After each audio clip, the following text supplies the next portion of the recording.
nourishment. You know, it's gate talk. Talking about the gate to the human design. Nourishment. Sacrifice. Sacrifice is the language of the soul. Suffering is the language of the ego. Our ego tells us that we have to suffer. Why did it give me that like that? Oh. Suffering is the language of the ego. Suffering is the language of the ego. Sacrifice is the language of the soul. That's why you always heard like, sacrifice their soul and shit like that. But nourishment, in short, is the enhancement of the quality and the substance. Remember, your ego doesn't care about substance. It just cares about whatever is quickest to make you in a state of comfort or keep you in that state of that being. I think of vices like beta blockers. I think about vices like beta blockers. If anybody's familiar with heart medication, beta blockers are what slow down and thin the blood into the system so it can better move after a heart attack. And it keeps people from being angry like the heart medication does. So when you think about beta blockers, I think about vices. I think about the vices that we use. Remember, there's nothing wrong. Everything is permitted when you learn how to use it. But if you're using the vice in this aspect, you're using that vice as we finish up our sharings. If you're using that vice to make you feel a certain way or remove a mood or remove something from so you don't have to deal with it, you'll never truly learn. What's good, great rising. Before we get that, grand rising, great rising, divine day, blessed be to the day, may it be everything you require to create everything that you desire. We understand that today, or we should come into the understanding that today is our only day that matters. Today is the only day. For in this day, just like I said, Monday, we invest into the change. And today is the only day to go forward in those changes. So we go into the aspects of nourishment. The enhancement, got the card right here. The enhancement of the quality and the substance of all activities through caring. The compassion and the energy to care for the weak. Caring for oneself first. Key of that is the caring for oneself first. When we come into that space thinking about the nourishment based on substance, when we're going into that healing process based on the substance of the substance matter, it's something that the knowledge is naturally supposed to invoke that change. It's supposed to make you feel some type of way. It's supposed to make you upset. It's supposed to make you sad. It's supposed to take you away from that aspect of you, that gratification that you used to hold for yourself. It's supposed to test every one of these narratives because it's showing you where the attachment is. And that's when I give my clients, when I give a client that 7 day no contact with anybody, don't call anybody, don't text anybody. If it's your job and there's correspondence with that, understandable. But you have to take yourself out of the program of unconsciously going out of the way to reach out to find that nourishment. That conversation that you have. You can wake up. I remember waking up good waking up just in the aspect of the first thing I would grab is my phone. Even though I wasn't even doing anything, I would grab my phone and I would program myself based on my phone.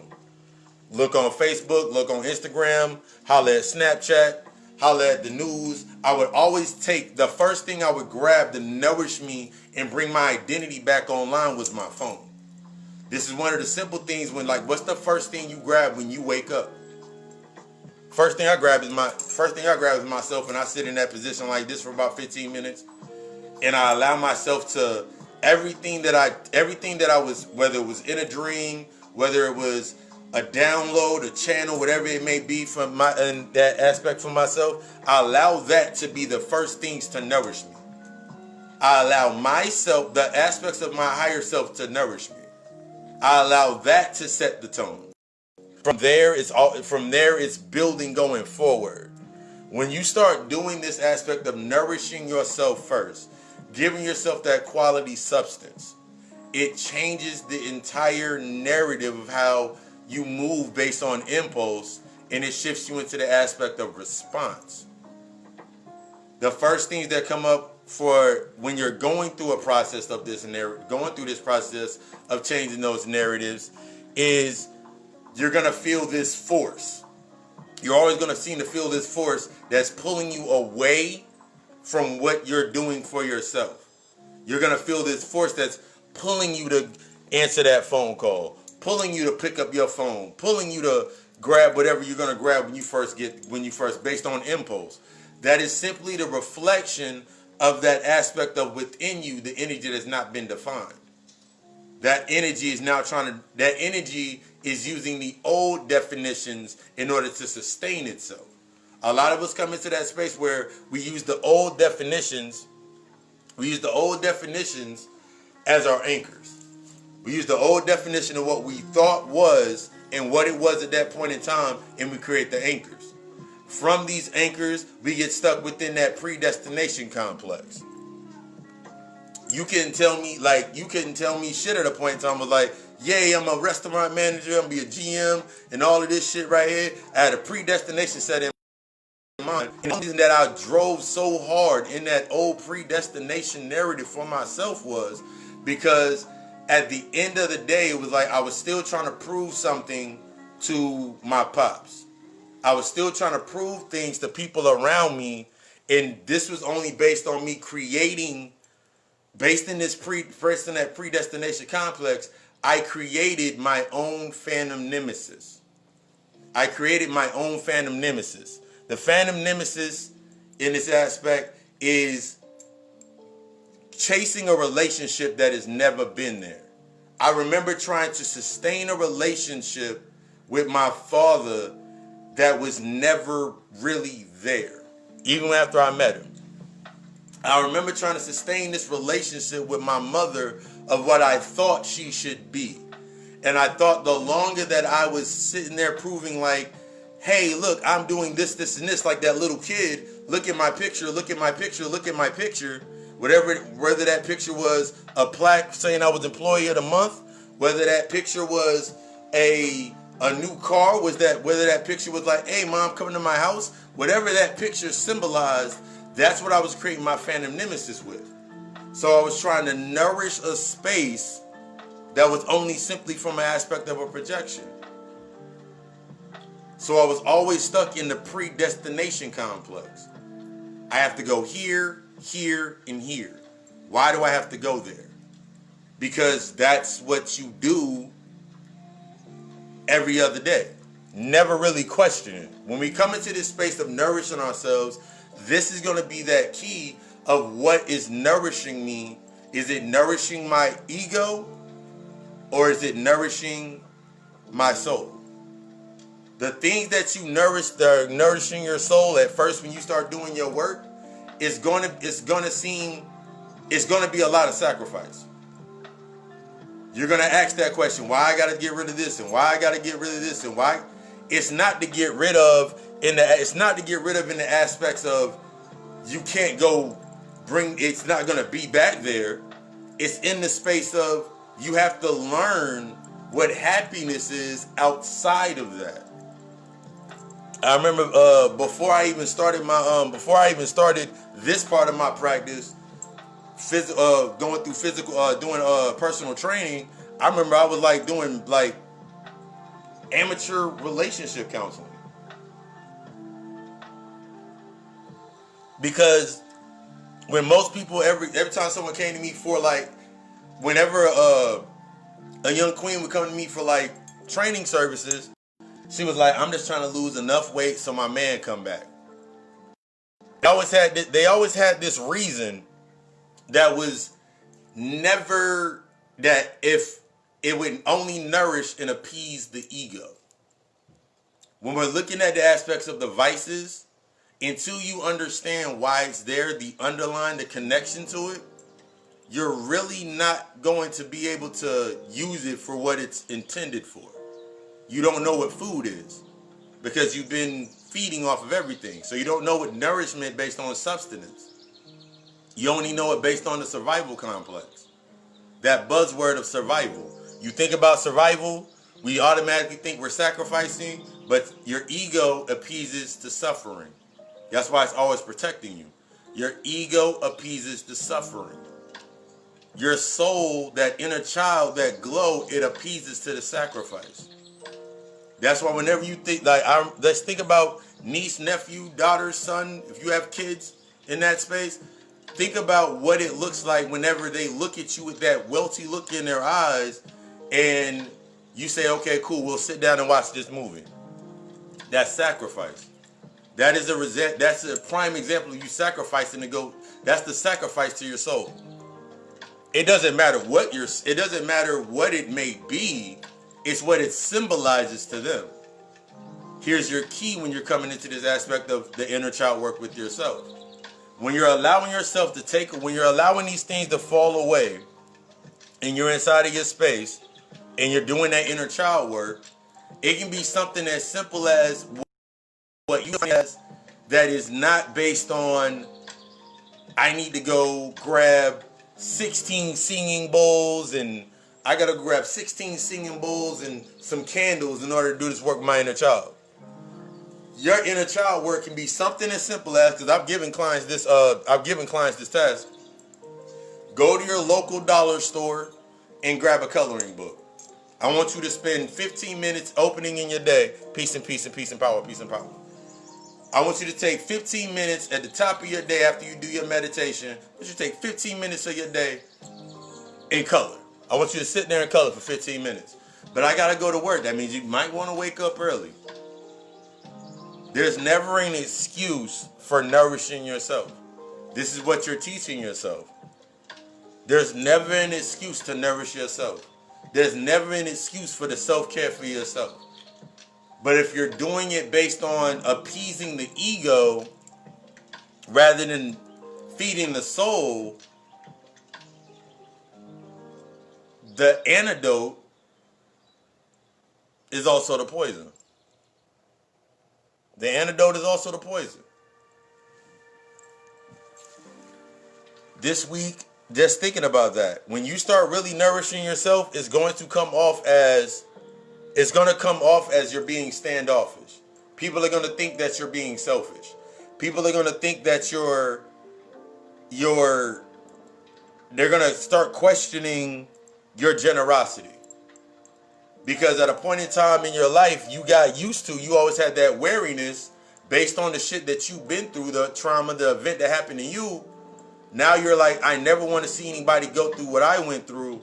So every time that I can help, I'm going to help. And there's nothing wrong with the aspects of the help. But you have to remember, the energy or the intention, what has your attention powers your intention. So if you're helping others based on something that you have repressed and out, that shadow aspect of yourself, guilt, loss of innocence, these aspects, those traumas, then they're going to be the correspondence of that. So you're talking about you want to do it because you want to demonstrate your innocence. You want to demonstrate your selflessness. You doing it on that wavelength, the correspondence, that's when people can use it for your greed. People will use it for their greed. People are going to use it for their aspects so you never become self-sufficient. I said it before one time. I've said it before. You'll get to a state when you're giving and giving and giving and giving. You jumping in front of everybody's bus. You jumping in front of everybody's plane. You jumping in front of everybody's karmic impact. That karmic debt of impact, time to pay up, that bill collector in them. And you'll jump in there and you'll give them a loan. So you'll save them from the lesson that they're supposed to be learning. And then when it's time for you to need some help, the pendulum swings back into your corner. You wonder why they can't give you anything. Because they got used to you being independent. Independent. I am dependent. They got used to being in your dependency. When you become self-sufficient and learn how to nourish yourself, everything automatically changes when you feed that aspect of your soul. Everybody around you is going to be in that mindset, that space to nourish. They're all nourishing each other. That's the soul tribe vibe. That means I always use this simple example. Look in your contact list, whether it's your messenger, your DMs on your Instagram. Yes. Whether it's your Instagram, whether it's your messenger, whether it's your contact list, your email list, go down your contact list. Go down your contact list. How many of these individuals can you have a positive build?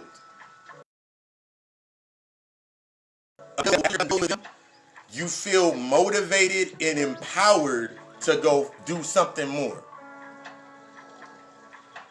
The conversations are going to change when you're doing that inner work. It's going to go from less uh-huhs and yeah, you know it, yeah, because I remember having them conversations, to like, damn, it's going to be a natural connection. We have to remove the vices to understand our natural connection. That's the nourishment of the aspects within you. Coming into that space to understand, going to self-sufficiency. This week on the God Hour podcast, this is basically what we got into. This week's episode on the God Hour is, as I go through all the stuff that I posted, right here, is buzzword. This week's episode on the God Hour podcast, yes, exactly. If you fail to plan, yes, you did plan to fail. You set yourself into that space. But this week we got into, on the God Hour podcast, is available now. Spotify, iTunes, Breaker, Spreaker, Podbean, Pod Addict, say a lot. Alexa, play God Hour. We got into the aspects of buzzwords.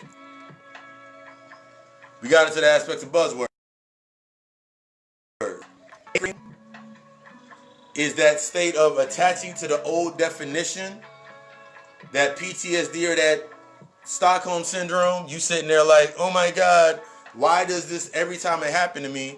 You have to discover the anchor that you attach to. If you're trying to build your life and you still have things that are repressed, those are the anchors that you still need to feed. You still need to feed that cord in order for you to be in that space. We got into the aspects of predestination.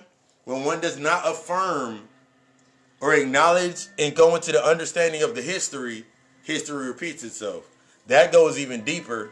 That goes even deeper to the aspect of think about it like this. I remember thinking and looking at Everyday Show whenever it was the episode about the daughter was dating and like, my daughter ain't bringing back no kids. And they always like said, we had our kid when we were 16, 17, 18, 19, 20. And I got into it in a podcast where I was like, my mother had me when I was 24 and my sister had her first child at half that age? A little bit half of that age. So until you learn something, these are those deep impressions. It's not going to be just the aspect of the kid. It's the aspect of the energy. Something always comes up at a certain point where you have the decision to make based on the knowledge that you've acquired. So the stuff that you know now, when these points come up and you feel that overwhelm, it's time to see which fork that you're going to go down. Are you going to go down the fork of the impulse, or are you going to go down that fork of the impact? That leads you into the aspects of changing that predestination plan. And then the last part of this week's session, we got in the Phantom Nemesis, the act of creating a relationship with the projection. Similar to that relationship that you always wanted with your mother that you never had, you'll chase that more than you'll chase anything else. And you'll fill in those blanks with what they're able to do in that physical sense to keep that light going. That relationship that you didn't have with your father, you'll find yourself trying to create that relationship or those aspects of that relationship in every relationship you get with every person. The negatives and the positives. And then, that's this week's episode of the podcast. Tonight, 7 p.m. Eastern Standard Time. We do the God Hour show. We don't get a little bit deeper into I want to get deeper into fandom nemesis. I want to get deeper into fandom nemesis. So that's the topic that I've chosen for tonight's episode. But 7 p.m. Eastern Standard Time. Share. It's always a party every time we do it. Live readings. Let your people, let anybody know like they would like reading, and they want a reading. Live readings. 1 card $333, 3 cards $777, and 5 cards $1515 for a nice full card general spread. And I want you to be the best. I want you to take everything that you take in is either nourishing the soul or it's appeasing the appetite of the ego. The ego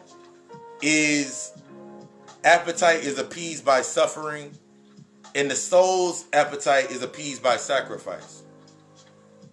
What are you willing to let go of in order to bring yourself into that balance? Or what are you going to hold on to keep you in that state of that suffering? You always have a choice. Heal or repeat. You always have a choice. Heal or repeat. Don't get stuck in that predestination complex. I want you to be the fucking best. GodaCoAlchemistLLC.com. Y'all know that's the place for that's the place for everything from the readings, setting up a consultation, or you hit me in the inbox, Instagram, hit me in the DM, and then start that dialogue. I want you to be the best. There's so many things that I've learned, and I continue to learn, and I continue to be giving. That's the aspect of the innocence in the child. Once you're in tune, this is one of the major keys. Once you're in tune, once you're in tune, in balance, your soul is integrated in the space that it need to be in. The knowledge is going to come just like that. You don't have to go search for it anymore. That mysticism, the mystery, you ain't got to go look for it anymore. It's naturally going to come to you. It's naturally going to be within the aspects of you understanding that your abundance, your prosperity, your wealth, the health, and the quality that's within you, your value, your impact. But yeah, stay tuned for the blog post coming up in a little bit. I'm gonna be posting stuff throughout I'm actually posting stuff throughout the week for the book club thing. Get information out on that. I want you to be the best because I desire myself to become the best. Go tune into the God Hour podcast. Spotify, iTunes, Breaker, all them good joints. Get the reading and all that. And I'll see y'all at 7. I love you. We love us. Ashe.